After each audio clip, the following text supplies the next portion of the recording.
السلام عليكم ورحمة الله تعالى وبركاته.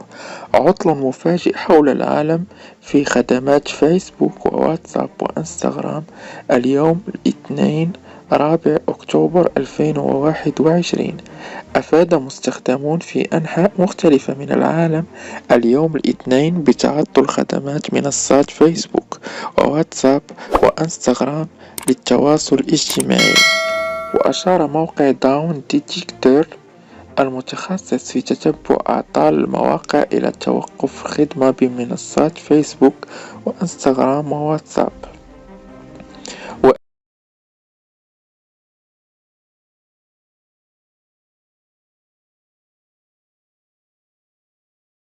وأعلن الموقع تلقي أكثر من 20,000 بلاغ من مستخدمين غير قادرين على الاتصال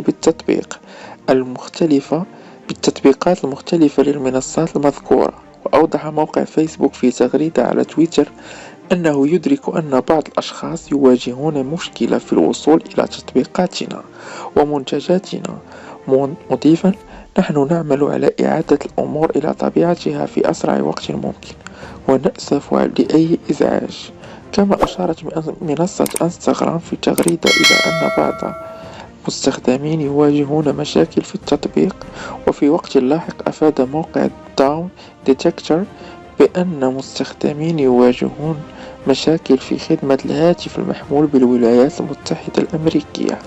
كما تلقى الموقع أيضا بلاغات عن مشاكل في الدخول إلى منصة تويتر وموقعي جوجل وأمازون.